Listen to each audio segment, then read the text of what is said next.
Hello guys, welcome back to my channel নিউসি ফ্যামিলিতে তোমাদের সবাইকে স্বাগতম। বন্ধুরা দেখো, এখানে আমি আজকে দুধ পুলির একটা রেসিপি নিয়ে এসেছি। এখানে দুধ পুলির মধ্যে আমি এখানে দেখো সুজি আছে, আর নারকেল আছে, আর একটু চিনি দিয়ে ঘি দিয়ে আমি এটাকে কাই করে নিয়েছি কড়াইয়ের মধ্যে। এটাকে দেখাতে ভুলে গেছি তোমাদেরকে। তারপরে দেখো এখানে আমি এইভাবে এটা পুলির মতন করছি। আর এখানে আছে খোয়া ক্ষীর, এটা হলো পুলিটার ভিতরে দিয়ে আমি করছি। একটা দেখাচ্ছি তোমাদেরকে। এই দেখো, এই সুজিটাকে একটু এইভাবে মেখে নেব, ভালো করে একটু ঘি দিয়ে মেখে নিতে লাগবে। তারপরে এরকম একটা গুল্লুর মতন করে নিয়েছি। এই দেখো, এটাকে এখন এইভাবে গোলের মতন করে নিতে লাগবে।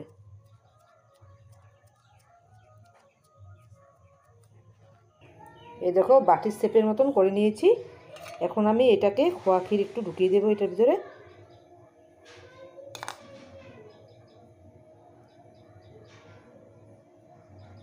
খোয়া ক্ষীরটা ঢুকিয়ে একদম পুরি, যেরকমভাবে আমরা পুলি পিঠা করি এইভাবে এই সাইডগুলোকে, এই দেখো সাইডগুলোকে কিন্তু ভালো করে মিলাতে লাগবে আস্তে আস্তে করে। এইভাবে দুইটাকে সমান করে এইভাবে,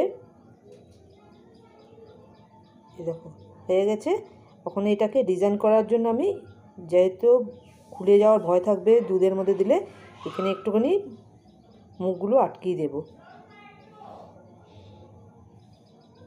এই যে এইভাবে করে মুখগুলোকে আটকিয়ে দিলে ডিজাইনও একটা হয়ে গেল, আর এইভাবে মুখটাও আটকিয়ে গেল। এই যে এইভাবে আমি সব পুলি পিঠাগুলো করে নিচ্ছি, তারপরে দুধে দেখাবো তোমাদেরকে। সব পুলিগুলো আমি বানিয়ে নিয়েছি। এখন সসপ্যানের মধ্যে আমি লিকুইড গরুর দুধ বসিয়ে দিয়েছি। এখন এটাকে উতরাতে দিয়েছি। এই দেখো দুধটা ফুটে উঠছে, আর এর মধ্যে এখন আমি এখানে খেজুরি গুড় আছে, এটা লাস্টে দেব। কি করছি দেখো, এই দেখো দুধটা ফুটে গেছে। এর মধ্যে এখন এই দুধের মধ্যে এখন আমি পুলিগুলোকে দিয়ে দেবো। একটুখানি জালটা হয়ে নে, তারপরে খেজুরি গুড়টা দেবো, দিয়েই নামিয়ে ফেলবো। এখন আমি খেজুরি গুড়গুলো আনতাম, যে যেরকম মিষ্টি খাও এইভাবেই খাবে, দেবে ওই আন্তাজে। খেজুরি গুড়গুলো আমি এখন দিয়ে দিলাম। খেজুরি গুড়টা দিয়ে একটু নাড়াচাড়া করে নিই। দেখো আস্তে আস্তে কালার এসে যাচ্ছে।